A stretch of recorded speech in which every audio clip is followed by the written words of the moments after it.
هلأ لما بدنا نفتح متجر إلكتروني، أول شيء قبل ما نفتح بدنا نحدد نموذج العمل. شو يعني نموذج عمل؟ نموذج العمل هو اللي بيحدد نوع المتجر من ناحية نموذج العمل. كم نوع عنا؟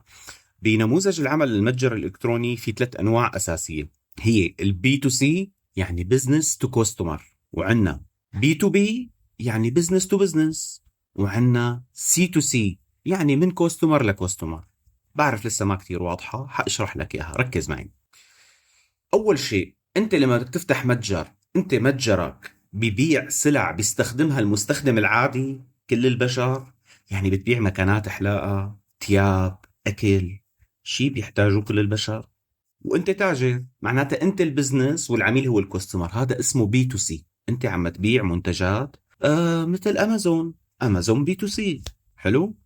هلا الثاني اللي هو بي تو بي، شو يعني؟ يعني بزنس لبزنس. اوف، شلون بزنس بيبيع لبزنس؟ طبيعي، عيادات بيلزمها طاولات للمكاتب الإدارية.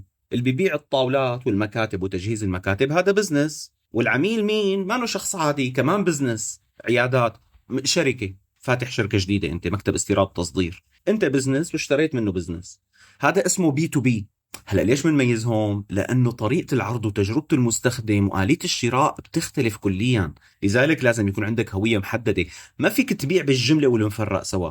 ما فيك إنه يكون منتجك بيشتريه بشكل أساسي صاحب منشأة تجارية، وبنفس الوقت يشتريه صاحب اللي قاعد بالبيت.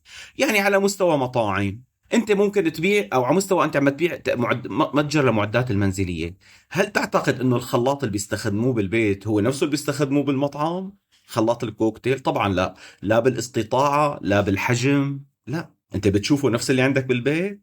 معناته انا كواحد عم يبيع معدات مطبخ، لازم حدد انا مطبخ منزلي ولا مطبخ تجاري. فبيفرق، القلاية بتفرق. انا ما بجيب قلاية صغيرة للمطعم، بجيب قلاية كبيرة.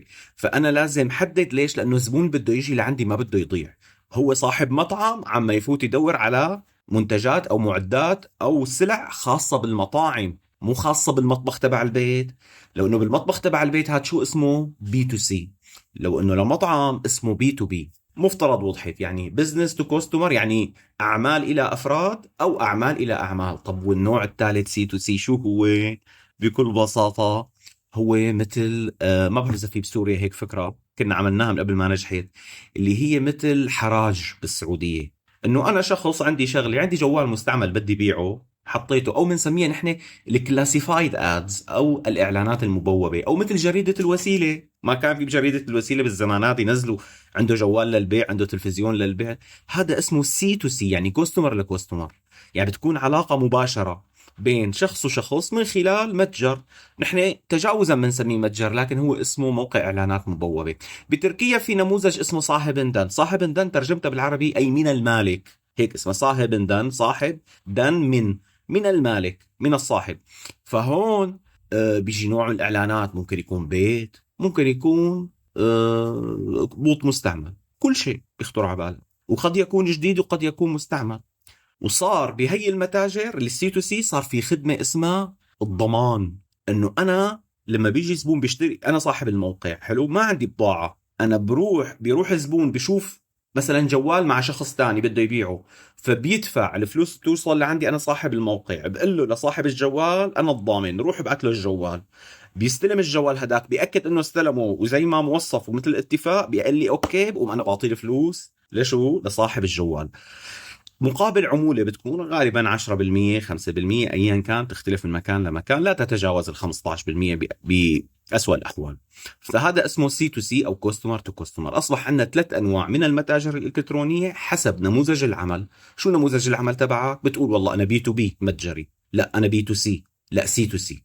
هلا ممكن تكون هايبريد، لكن في مراحل متقدمة بالتأكيد وليست البدايات. نموذج على ذلك أمازون. امازون في كتير ناس ما بتعرف انه في شيء اسمه امازون بزنس. نعم. هذا لحتى تسجل فيه بيقول لك اعطيني السجل التجاري تبعك، لانه انا ما راح اعطيك اسعار جمله واعطيك اسعار خاصه واعرض لك بعض المنتجات حتى اللي بيكون عليها احيانا احتياطات تنظيميه مثل الادويه. شو بيعرفني انا بيعك دواء وانت لا معك راشته ولا انت شركه طبيه؟ فبدك تسجل عنده.